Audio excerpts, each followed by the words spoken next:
ఇప్పుడు NEET exam అనేది 2 years ఎంత కష్టపడారు, కొంతమంది లాంగ్ టర్మ్స్ తీసుకొని ఉంటారు. ఎక్కడో పేపర్ లీక్ అయిందని చెప్పి మళ్ళీ రీ ఎగ్జామ్ పెట్టడము, పాపం ఆ చిన్న చిన్న మైండ్స్ ఏమైపోతాయి అసలు. కొన్ని లక్షల మంది స్టూడెంట్స్ చిన్న చిన్న రూముల్లో ఉండి ఇంకా వాళ్ళ లైఫ్ మొత్తం అదే. 24 లక్షల మందిలో ఒక మంచి డాక్టర్ అవ్వాలి, ఒక మంచి కాలేజ్లో నేను సీట్ కొట్టాలి అంటే you have to be in the top 4000. Crucial thing పిల్లలకి అనేది, అండ్ మైండ్స్తో చాలా మంది సెన్సిటివ్గా ఉంటారు. చాలా తప్పు అని చెప్పొచ్చు. వెస్ట్ బెంగాల్ ఎలక్షన్స్ జరిగాయి, అక్కడ సిచ్యువేషన్ చాలా దారుణంగా ఉండే, లా అండ్ ఆర్డర్. అలాంటి దాన్ని కూడా మనం కంట్రోల్ చేసినప్పుడు చాలా పీస్ఫుల్గా జరిగే ఎగ్జామ్ ఇది. ఫ్యూచర్లో డాక్టర్ అవ్వాలనుకునే వాళ్ళు వచ్చి రాసే ఎగ్జామ్ని we can do it in much better way. Question పేపర్ని అంత ఈజీగా ఏదో ఒక ప్రింటింగ్ సెంటర్కి పంపించేసి దాన్ని ఒక బాక్స్లో పెట్టి, ఇది 50-60 ఇయర్స్ బ్యాక్ చేసే పని.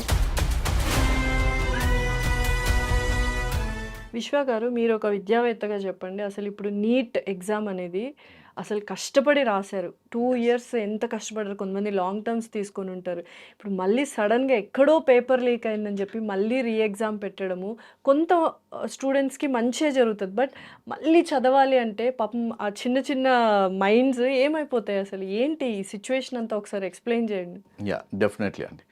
ఫస్ట్ థింగ్ మనం ఒక నీట్ గురించి కొన్ని స్టాట్స్ చూడాలి ఫస్ట్. ఎందుకంటే మనం ఏది మాట్లాడినా కూడా మోర్ దెన్ అన్ ఎమోషన్, మనం ఫ్యాక్చువల్ పార్ట్ అనేది కూడా చూడాలి. నీట్ చూస్తే మనకి ఎవ్రీ ఇయర్ 23 నుండి 24 lakh స్టూడెంట్స్ రాస్తూ ఉంటారు. And that to probably at least 50% of the people ఒక క్రీమ్ లేయర్లో ఉంటారు. అంటే some of the highly intelligent people ఉంటారు. అండ్ మొత్తం మనకున్న సీట్స్ అంటే అరౌండ్ 1,18,000 9-10 అలా ఉన్నాయి అన్నమాట. ఓకేనా. బట్ ఇన్ని సీట్స్ ఉన్నా కూడా ఒక మంచి కాలేజ్లో సీట్ రావాలి అంటే ఒక జనరల్ కేటగిరీ వాళ్ళకి అట్లా అరౌండ్ 4,000 to 5,000 బిలోనే రావాలి. అంటే 24 లక్షల మందిలో ఒక మంచి డాక్టర్ అవ్వాలి, ఒక మంచి కాలేజ్లో నేను సీట్ కొట్టాలి అంటే you have to be in the top 4,000 people. It is not even 1%. I would say that it is 0.25% of top category. అంటే క్రీమెస్ట్ ఆఫ్ ద క్రీమ్ అనమాట. అలాంటి హైలీ ఇంటెలిజెంట్ పీపుల్ని మనం టెస్ట్కి పిలుస్తున్నాం.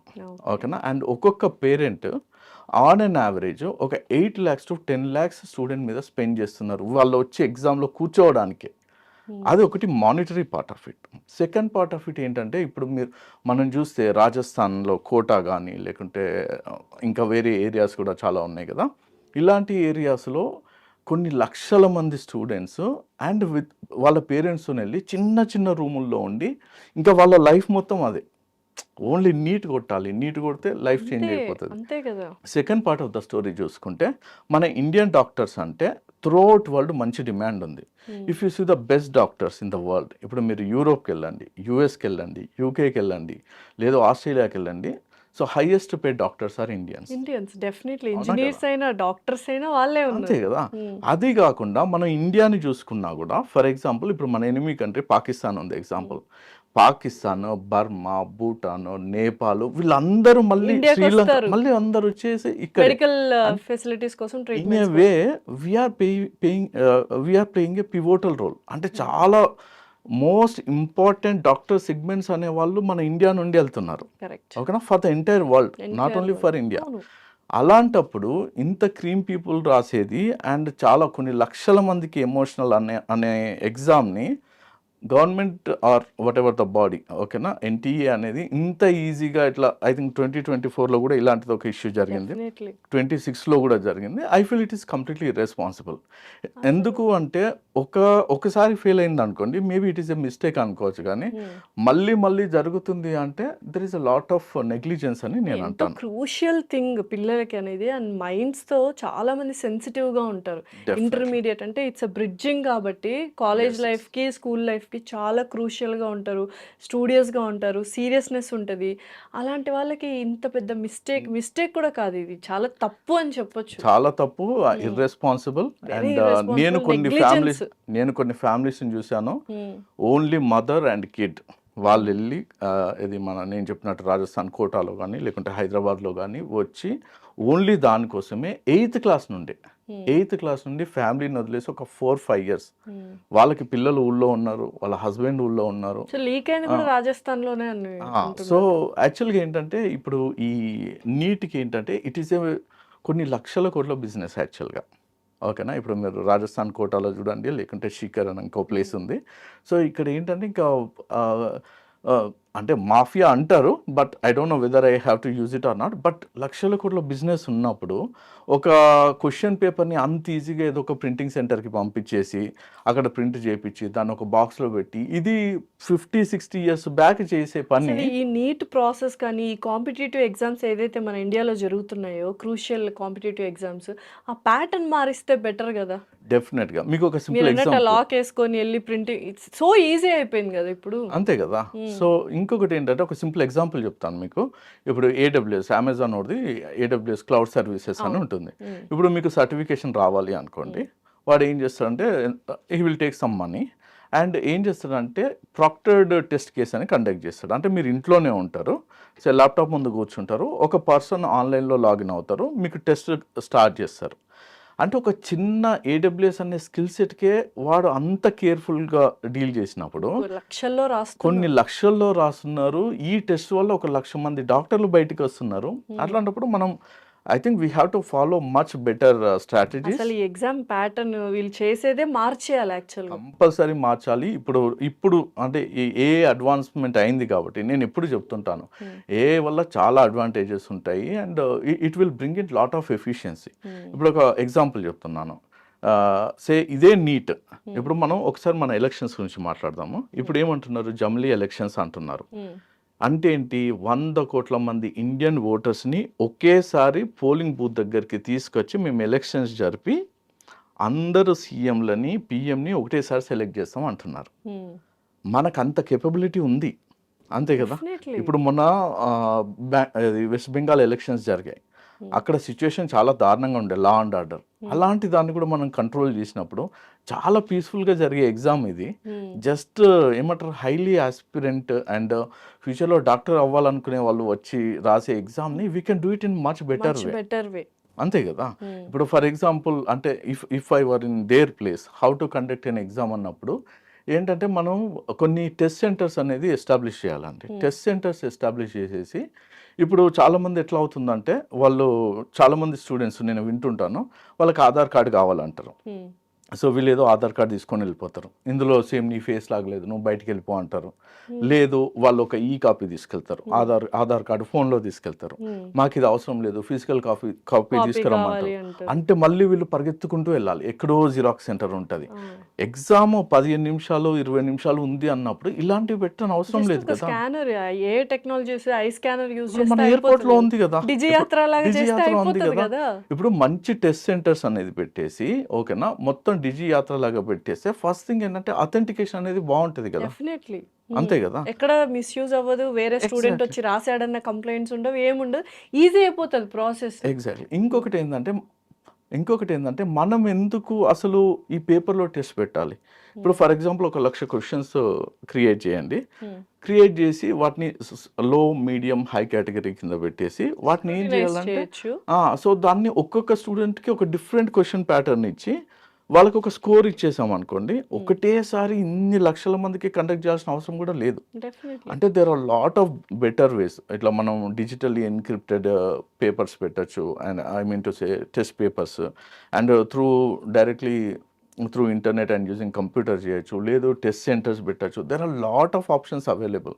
సో అవన్నీ వదిలేసి ఏదో 50-60 ఇయర్స్ బ్యాక్ మనం ఎట్లా చేస్తున్నాము, తీసుకొచ్చి ప్రింట్అవుట్లు తీసుకొచ్చి పిల్లలకి హాల్ టికెట్ అను ఆధార్ కార్డు అను ఈ పేపర్ సిస్టమ్ మార్చేసి కొంచెం టెక్నాలజీ వైస్ హై ఎండ్గా మనం ఆ ప్రాసెస్ని డిజైన్ చేస్తే ఈ కైండ్ ఆఫ్ డిస్టర్బెన్సెస్ అసలు రావు. ఇప్పుడు మన గవర్నమెంట్ ఏదో యూపీఐ ఇంట్రడ్యూస్ చేసింది కదా, ఇప్పుడు మన డిజిటల్ ఇండియా అన్నప్పుడు, అలాంటప్పుడు ఇలాంటి ఇంపార్టెంట్ ఎగ్జామ్ని మనం ఎందుకు ఎందుకు పెట్టట్లేదు? ఎడ్యుకేషన్ సిస్టమ్‌ని మార్చొచ్చు అంతే కదా! కదా! ఎగ్జామ్ సిస్టమ్‌ని మార్చొచ్చు కదా వీళ్ళు. Exactly. So okay. It is అంటే డెఫినెట్గా ఐ థింక్ ఇప్పుడు కాకుండా నేను చెప్పేదే జరుగుతుంది. టెస్ట్ సెంటర్స్ కంపల్సరీ ఉండాలి మనకి.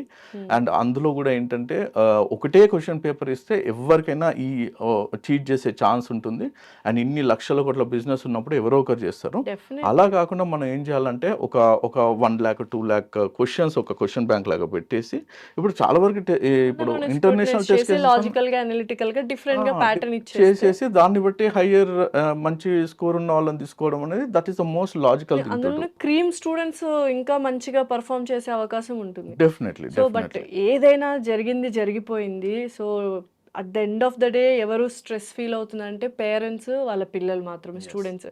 వాళ్ళకి ఏమని సజెషన్ ఇస్తారు అంటే this is a very sad situation really. So what do you want to suggest them? ఏమని ధైర్యం సో చెప్పాలి? ఫస్ట్ థింగ్ ఏంటంటే నేను పేరెంట్స్కి చెప్పాలనుకునేది అంటే ఓన్లీ నీట్ అనే కాదు, ఈవెన్ ఐఐటి జేఈ అయినా, నీట్ అయినా, యూపీఎస్సీ అయినా కూడా ఫస్ట్ థింగ్ పిల్లలకి ఎవరికైనా కూడా వాళ్ళు ఫెయిల్ అవుతారు అనే కంటే వాళ్ళ పేరెంట్స్ ఫీల్ అవుతారు అనేది చాలా ఎక్కువ ఉంటుంది. వాళ్ళకి ఎట్లా ఉంటుందంటే రేపు నాకు సీట్ రాకుంటే మా మమ్మీ డాడీ ఎలా ఫీల్ అవుతారో ప్రెషర్ కంపల్సరీ ఉంటుంది అంతే కదా, మన ఇండియన్స్ లో especially. Exactly. So most important thing నేను చెప్పేది ఏంటంటే ఇప్పుడు మొత్తం 27 లక్షల మందిలో నీకు 5,000 కంటే తక్కువ లోపు ర్యాంక్ రావాలనేది it is not an easy thing. అంటే అది అందరూ అలా స్కోర్ చేయాలి అని మనం ఎక్స్పెక్ట్ చేయడం కూడా కరెక్ట్ కాదు. ఇంకొకటి ఏంటంటే ఇప్పుడు ఒక 20 years బ్యాక్ అనుకోండి, మనకు ఓన్లీ నువ్వు ఇంజనీర్ అన్న కావాలి, డాక్టర్ అన్న కావాలి అన్నట్టు ఉండేది. సో ఇప్పుడు there are lot of opportunities. ఇంకొకటి ఏంటంటే ప్రతి మనిషికి ఓకేనా, we don't know what we are destine to, మనం ఏం అవ్వాలి ఫ్యూచర్లో అనేది అది మనకి రాసిపెట్టి కూడా ఉండొచ్చు కదా. సో ఒక జేఈలో ఫెయిల్ అయినంత మాత్రాన, లేకుంటే ఒక నీట్లో ఫెయిల్ అయినంత మాత్రాన ఓకే ఇంకా నువ్వు లైఫ్లో ఏం పనికి రావు అనుకోవడానికి అంతే కదా. సో చాలా ఆపర్చునిటీస్ ఉన్నాయి and they may achieve something much much better in their life. Actually అన్నిటికంటే ముందు ఏంటంటే ఫస్ట్ వాళ్ళకి ధైర్యం ఇవ్వండి. నేనేమంటానంటే అరే వస్తే వచ్చింది లేకుంటే లేదు. సో నీ 100% ఎఫర్ట్స్ నువ్వు పెట్టావు, ఇది కాకుంటే నెక్స్ట్ ఇయర్ అటెండ్ అవ్వు. లేదు అంటే there may be something better waiting for. Doctor అవ్వకపోవచ్చు, హాస్పిటల్ పెట్టచ్చేమో, అంతే కదా, ఇంజనీర్ అవ్వకపోవచ్చు, ఐటీ కంపెనీ పెట్టచ్చేమో. ఆ థాట్ ప్రాసెస్ లో ఉండాలి స్టూడెంట్స్ అయినా పేరెంట్స్ అయినా. అంతే కదా. ఇప్పుడు ఒక ప్రాక్టో అనే ఒక యాప్ ఉంటుంది ఓకేనా. సో ఇప్పుడు ఈ ప్రాక్టో అనే యాప్లో ఏంటి, అందరూ డాక్టర్లు అక్కడ జాయిన్ అయిపోయి సో మీరు ఆన్లైన్ యూ కెన్ ఏమంటారు ఒక అపాయింట్మెంట్ అనేది బుక్ చేసుకోవచ్చు కదా. సో ఇలాంటి somebody May build something like that. డాక్టరే అవ్వాల్సింది లేదు కదా, అంతే కదా. సో ఇట్లా చాలా ఆపర్చునిటీస్ ఉన్నాయి and India is going to be a you know మన ఎకానమీ అనేది ఇంకా బూమ్ అవుతుంది. So we are aiming to be $30 trillion country. So చాలా ఆపర్చునిటీస్ వస్తాయి చాలా. సో నేనేం చెప్తానంటే దీంతోనే ఇక్కడితోనే లైఫ్ ఎండ్ అవుతుంది అన్నట్టు కాకుండా డెఫినెట్గా కొంచెం ప్రెషర్ పెట్టాలి అండ్ అలా ఉంటేనే వాళ్ళకి సీరియస్నెస్ ఉంటుంది కానీ but it should not go to A level that జనాలు సూసైడ్ కూడా చేసుకుంటున్నారు కదా. ప్రతిసారి మీరు ఐఐటి జేఈ కానీ లేకుంటే ఎంసెట్ కానీ ఏదైనా చూస్తే ఫెయిల్ అవ్వగానే చాలా మంది బిల్డింగ్ మీద దూకి చనిపోతా ఉంటారు. అంత అవసరం లేదు కదా. అంటే ఎస్పెషల్లీ ఈ ఏరాలో అయితే చాలా ఆపర్చునిటీస్ ఉన్నాయి and they can do lot of wonderful things other than just becoming a software engineer or like only IIT only AIMS లోనో ఇట్లా చేయాల్సిన అవసరం ఏం లేదు. చేస్తే it is well and good. వాళ్ళకి ఆ ఆస్పిరేషన్ ఉండి వాళ్ళకి ఆ ప్యాషన్ ఉంటే definitely we have to push them. But మన ఆస్పిరేషన్స్ని పిల్లల మీద రుద్ది we should not push them to A level ఏంటంటే వాళ్ళు అరే నేను లైఫ్లో ఫెయిల్ అయ్యాను at the age of 18 years or 20 years, అరే నేను లైఫ్లో ఫెయిల్ అయ్యాను అనే ఫీలింగ్ వాళ్ళకి రాకూడదు. ఎందుకంటే యాక్చువల్లీ వాళ్ళ లైఫ్ అప్పుడే స్టార్ట్ అవుతుంది కదా. అది పేరెంట్స్ బాధ్యత. డెఫినెట్లీ. ఎందుకంటే ఆ ఏజ్లో వాళ్ళకి ఏం తెలియదు కాబట్టి. సో మీరు అన్నట్టు India is going to B top most country in future. Down the line 10 to 15 years lot of opportunities ఉంటాయి. ఇంజనీర్ డాక్టరే కాదు బోల్డ్ అన్ని కోర్సెస్ ఉంటాయి. సో సార్ లాగా బోల్డ్ అంతమంది డేటా అనలిటిక్స్ని ప్రిపేర్ చేస్తారు, తయారు చేస్తారు. So definitely thank you so much విశ్వ గారు. Thanks a lot. థ్యాంక్ యూ అండి.